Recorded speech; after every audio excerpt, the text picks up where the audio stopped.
প্রাক্তন মন্ত্রী উদয়ন গুহ গ্রেফতার হয়েছেন কলকাতার ফুলবাগান থানা এলাকায়। দিনহাটার বিধায়ক তথা প্রাক্তন উত্তরবঙ্গ উন্নয়ন মন্ত্রী গ্রেফতারের ঘটনায় উল্লাসে মেতে উঠলেন দিনহাটাবাসী। কোথাও আবির খেলা, কোথাও মিষ্টি মুখে, সব মিলিয়ে খুশির আমেজ দিনহাটা জুড়ে। দিনহাটার বিধায়ক অজয় রায় বলেন, উনি এমন কোনো জায়গা নেই যেখানে কেলেঙ্কারি করেননি, তাই প্রত্যেকটা কেলেঙ্কারি এবং প্রত্যেকটা দুর্নীতির বিচার হবে।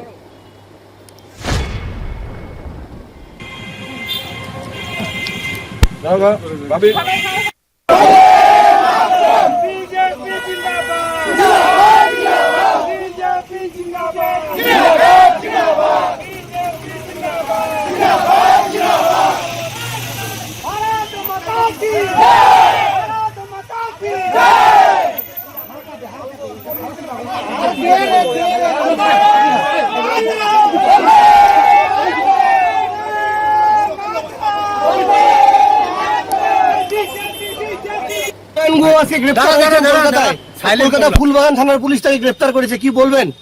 দেখুন, গ্রেপ্তার তো অনেকেই করা উচিত ছিল ওনাকে, কারণ ওনার নামে অনেক মামলা আছে। উনি রতন ভবনের খুনে যেমন 1 নম্বর আসামি আছেন, পঞ্চ শহীদের নাম আছে ওনার। উনি বীজ কেলেঙ্কারি করেছেন, উনি আবাস যোজনায় দুর্নীতি করেছেন, উনি চাইল্ড কেয়ার নামে দুর্নীতি করেছেন। তো এরকম ভুরি ভুরি, এবং 21-এর নির্বাচনের পরে যে আমাদের জাতীয় মানবাধিকার কমিশন ছিল কুচবিহারে, ওনার নাম যে রেখেছিল নোটিস ক্রিমিনালের মধ্যে, তার মধ্যে 1 নম্বর নাম ওনার আছে তালিকার মধ্যে।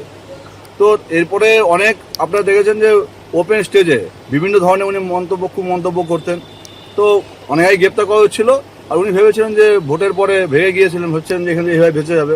আইন সবার জন্য এটা পরিষ্কার, এতদিন আইন যেমন ব্যবস্থা নেয়নি ও সেই বিগত সরকারের আমলে, কিন্তু এখন নতুন সরকার এসছে, উনি যা যা ক্রাইম করেছেন, যা যা অন্যায় করেছেন, সব ওনার বিরুদ্ধে, সবকিছুর বিরুদ্ধে ব্যবস্থা গ্রহণ হয়ে যায়। যেটা